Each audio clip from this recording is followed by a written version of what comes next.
PM Narendra Modi आज BJP कार्यकर्ताओं को बजट की बारीकियां बताएंगे। पीएम मोदी के मुताबिक भारतीय जनता पार्टी ने उन्हें आज सुबह 11 बजे बजट और आत्मनिर्भर भारत पर बात करने के लिए निमंत्रित किया है। इससे पहले प्रधानमंत्री नरेंद्र मोदी ने बजट को आम जन के अनुकूल और प्रगतिशील करार देते हुए कहा कि 100 साल की भयंकर आपदा के बीच ये बजट विकास का नया विश्वास लेकर आया है। संसद में आज राष्ट्रपति के अभिभाषण पर धन्यवाद प्रस्ताव पर चर्चा होगी। राज्यसभा में भी कुल 12 घंटे तक अभिभाषण पर चर्चा होगी। आज ये बहस 11:30 बजे शुरू होगी। बहस के बाद पीएम नरेंद्र मोदी 8 फरवरी को राज्यसभा में जवाब देंगे। लोकसभा में पीएम 7 फरवरी को जवाब दे सकते हैं। बजट पर बहस के बाद 11 फरवरी को वित्त मंत्री बयान देंगी। कांग्रेस की तरफ से राहुल गांधी पहले वक्ता होंगे। कांग्रेस ने संसद के संयुक्त सत्र में राष्ट्रपति के अभिभाषण पर कहा है कि राष्ट्रपति ने चीन और पाकिस्तान का उल्लेख नहीं किया। संसद में आज फिर राहुल गांधी पेगासस का मुद्दा उठा सकते हैं। आज राहुल संसद में बजट पर बोलने वाले हैं। इस दौरान वो पेगासस मुद्दा उठा सकते हैं। राहुल ने मॉनसून सत्र में भी 3 सवाल किए थे। ये सवाल थे, किन किन पर पेगासस का इस्तेमाल हुआ, पेगासस को किसने खरीदा, क्या पेगासस का डेटा किसी और देश के पास भी है। आज पेगासस के मुद्दे को कांग्रेस सड़क पर भी जोर शोर से उठाएगी। यूथ कांग्रेस इस मुद्दे पर प्रदर्शन करने वाली है। कांग्रेस लगातार पेगासस को लेकर हमलावर रुख अपनाए हुए है।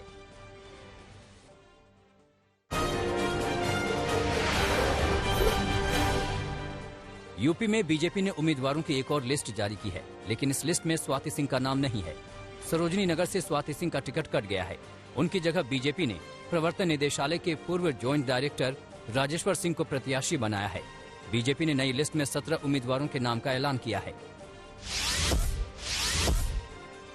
स्वाति सिंह की सीट पर उनके पति दयाशंकर सिंह भी टिकट मांग रहे थे। स्वाति भी इस पर दावा कर रही थी। ऐसे में दोनों का टिकट कट गया। हालांकि माना जा रहा है कि दयाशंकर सिंह को बीजेपी पूर्वांचल की किसी सीट पर मौका दे सकती है। स्वाति का एक वीडियो वायरल हुआ है जिसमें वो पति दयाशंकर सिंह पर इल्जाम लगा रही हैं।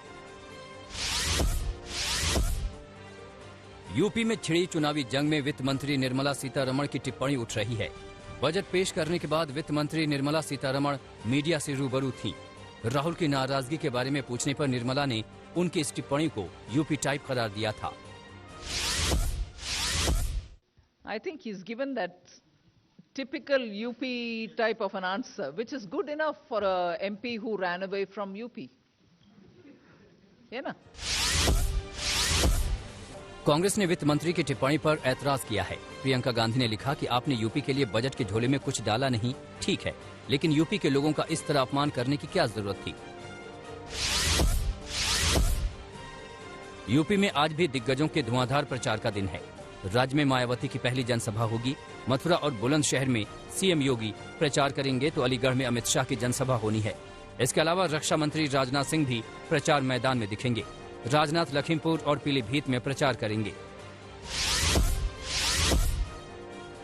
विपक्ष ने भी प्रचार में ताकत झोंक दी है। वेस्ट यूपी के गाजियाबाद में अखिलेश यादव और जयंत चौधरी मिलकर प्रचार करेंगे। देहरादून में प्रियंका गांधी की वर्चुअल रैली होनी है। प्रियंका यहां पार्टी का मैनिफेस्टो जारी करेंगी।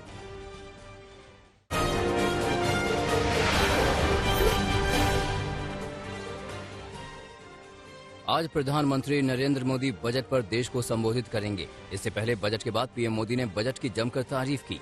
मोदी ने बजट को गरीबों और पिछड़ों के लिए वरदान बताया। वहीं किसानों, आम आदमियों, व्यापारियों के लिए फायदेमंद बताया। वहीं विपक्ष लगातार बजट को लेकर सरकार को घेरने की कोशिश कर रहा है। राहुल गांधी ने कहा कि बजट में आम लोगों के लिए कुछ भी नहीं है। बजट में इनकम टैक्स स्लैब में कोई बदलाव नहीं किया गया है। निर्मला सीतारमण ने कहा कि 2 साल से इनकम टैक्स नहीं बढ़ाया है और लोगों पर कोरोना काल के बावजूद टैक्स नहीं बढ़ा है। ये सबसे बड़ी राहत है। अगर रिटर्न भरने में कोई गलती हुई है तो 2 साल के भीतर भूल सुधार हो सकता है। टैक्स विवाद के निपटारे की नई व्यवस्था की गई है। कानूनी झगड़े निपटाने का नया मैकेनिज्म बनाने का ऐलान हुआ है। बजट के मुताबिक गांव में ब्रॉडबैंड सर्विस को बढ़ावा दिया जाएगा। पीएम आवास योजना के लिए 80 लाख नए घर बनाए जाएंगे। हर घर नल से 5.5 करोड़ घरों में पानी पहुंचाया जाएगा। वहीं ट्रैवल की बात करें तो ई पासपोर्ट की सुविधा शुरू की जाएगी। अगले 3 साल में नई पीढ़ी के 400 वंदे भारत ट्रेन शुरू करने का ऐलान किया गया है। बजट भाषण में किसानों के लिए बड़ी घोषणा की है। सरकार ने किसान आंदोलन के केंद्र में रही एमएसपी को अब सीधे किसानों के खाते में भेजने का ऐलान किया है। इस सत्र में 163 लाख किसानों से 1208 मीट्रिक टन गेहूं और धान खरीदा जाएगा।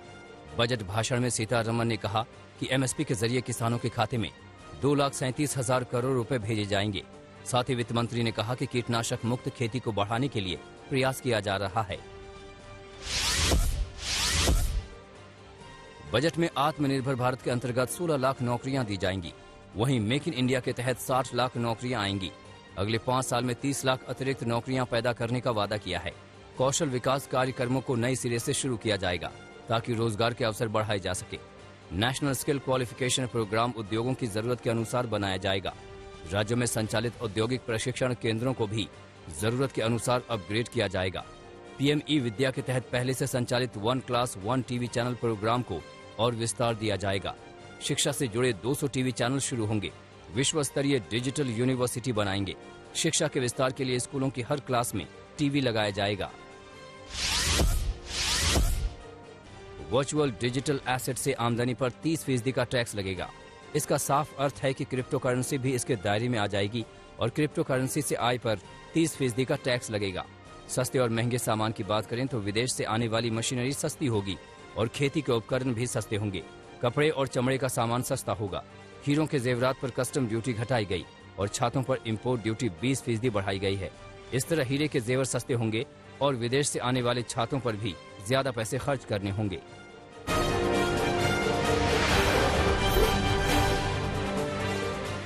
दिल्ली में 24 घंटे में कोरोना संक्रमण के 2,683 नए मामले सामने आए हैं। लेकिन चिंता की बात यह है कि इस दौरान राजधानी में कोविड से 27 लोगों ने दम तोड़ दिया। दिल्ली में कोरोना संक्रमण की दर 5.09% हो गई है। इस दौरान 4,837 मरीज ठीक भी हुए हैं, जबकि एक्टिव मरीज 16,548 हो गए हैं। देश में कोरोना के मामलों की रफ्तार कम होने के साथ ही डेली पॉजिटिविटी रेट में भी कमी आई है। देश में डेली पॉजिटिविटी रेट घटकर 11.69% रह गई है। वहीं वीकली पॉजिटिविटी रेट 15.25% है। मुंबई में लगातार कम हो रहे कोरोना संक्रमण की वजह से नियमों और प्रतिबंधों में और ढील दी गई है। नए नियमों के तहत मुंबई के सभी पर्यटन स्थल खोल दिए गए हैं। रेस्टोरेंट, नाटक घर और थिएटर 50% क्षमता के साथ पहले की तरह ही शुरू करने की इजाजत दी गई है। साप्ताहिक बाजार भी पहले की तरह ही खोले जा सकेंगे। इसके अलावा स्पा और सलून भी 50% क्षमता के साथ शुरू कर दिए गए हैं। अंतिम संस्कार के लिए अब लोगों की उपस्थिति के लिए कोई शर्त नहीं रखी गई है। इनके अलावा भजन कीर्तन, धार्मिक सांस्कृतिक कार्यक्रमों में 50% लोगों की मौजूदगी को इजाजत दी गई है। शादी के कार्यक्रमों के लिए 25% या ज्यादा से ज्यादा 200 लोगों की उपस्थिति की अनुमति है। खेल के मैदानों में 25% लोगों की मौजूदगी की सीमा है। केंद्र सरकार ने अवर सचिव स्तर से नीचे के 50% कर्मचारियों के लिए घर से काम करने की व्यवस्था 15 फरवरी तक बढ़ा दी है। कार्मिक मंत्रालय की ओर से जारी आदेश में कहा गया है कि दिव्यांग व्यक्तियों और गर्भवती महिला कर्मचारियों को कार्यालय में आने से मिल रही छूट जारी रहेगी। वहीं उड़ीसा सरकार 1 फरवरी से रात के कर्फ्यू में 1 घंटे की ढील दी है। वहीं स्कूलों में सरस्वती पूजा की अनुमति दी गई है। शहरी क्षेत्रों में रात 10 बजे से सुबह 5 बजे तक रात का कर्फ्यू लागू रहेगा।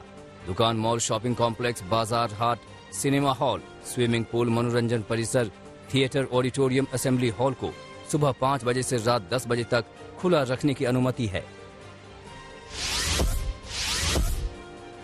कांग्रेस ने करहल विधानसभा क्षेत्र में पूर्व मुख्यमंत्री अखिलेश यादव को वॉक ओवर दे दिया है। अखिलेश के खिलाफ कांग्रेस कोई प्रत्याशी नहीं उतारेगी। पहली सूची में ही करहल विधानसभा क्षेत्र से घोषित की गई महिला प्रत्याशी का कांग्रेस हाईकमान ने नामांकन तक नहीं कराया है। कांग्रेस ने पहली सूची में करहल विधानसभा क्षेत्र से ज्ञानवती यादव और मैनपुरी सदर विधानसभा क्षेत्र से जिला अध्यक्ष विनीता शाक्य को प्रत्याशी घोषित किया था। इसके अलावा जसवंत नगर से भी कोई कांग्रेस प्रत्याशी चुनाव नहीं लड़ेगा। यहां से शिवपाल सिंह एसपी के प्रत्याशी हैं। समाजवादी पार्टी ने लखनऊ के 6 उम्मीदवारों सहित कुल 10 प्रत्याशियों की घोषणा की है। लखनऊ पूर्वी से पूर्व मंत्री रविदास मेहरोत्रा को दोबारा उम्मीदवार बनाया गया है, जबकि लखनऊ पूर्वी से पार्टी प्रवक्ता अनुराग भदौरिया पर फिर दांव लगाया गया है। वहीं रायबरेली से अदिति सिंह के खिलाफ एसपी ने राम प्रताप यादव को टिकट दिया है। कांग्रेस ने कानपुर के कल्याणपुर से खुशी दुबे की मां गायत्री तिवारी का टिकट काट दिया है। अब गायत्री की जगह उनकी बेटी और खुशी की बहन नीता तिवारी को उम्मीदवार बनाया गया है।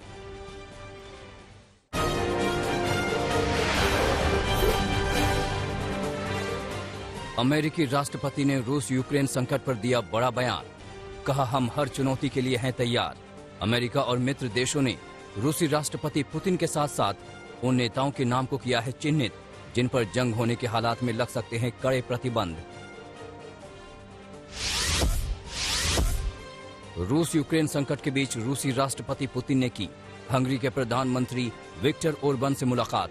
हंगरी ने रूस से तेल खरीद में इजाफा करने की कही बात। तेल के मुद्दे पर यूरोप के कई देश दिख रहे हैं बंटे।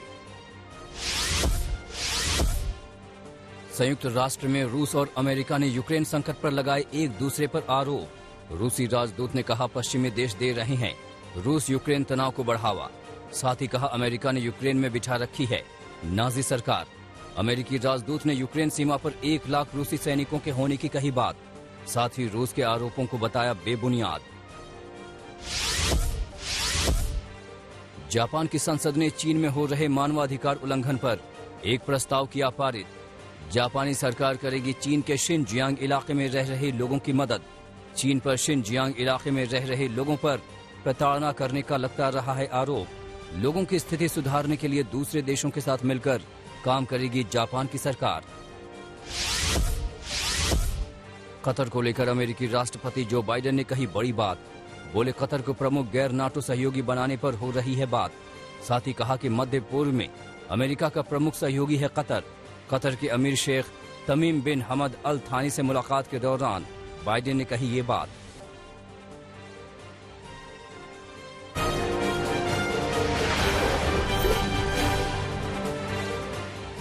इजरायली राष्ट्रपति के होने वाले टर्की दौरे का लोगों ने किया विरोध। इस्तांबुल में मौजूद इजरायली दूतावास के बाहर बड़ी संख्या में लोगों ने किया प्रदर्शन। म्यांमार के शहर यंगून में लोगों ने किया प्रदर्शन। सैन्य शासन के 1 साल पूरा होने पर लोगों ने मौजूदा सरकार के खिलाफ किया प्रदर्शन। कई जगहों पर लोगों ने किया हड़ताल। 1 फरवरी 2021 को म्यांमार की सेना के जनरल ने किया था देश में तख्ता पलट। बढ़ते कोरोना मामलों के बाद इटली में सख्त की गई कोरोना पाबंदियां। कोरोना वैक्सीन नहीं लगवाए लोगों के कई सार्वजनिक जगहों पर जाने पर लगाई गई पाबंदी।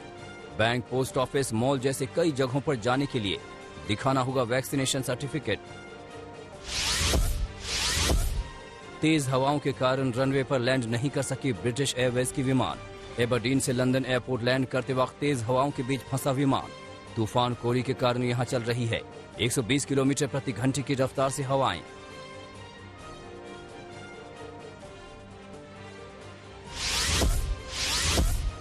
मलेशिया में धूमधाम से मनाया जा रहा लूनर न्यू ईयर। पानी के अंदर पारंपरिक पोशाक पहनकर किया गया डांस। कुआलालंपुर के एक्वेरियम में शेर की पोशाक पहनकर लोगों ने नए साल का किया स्वागत।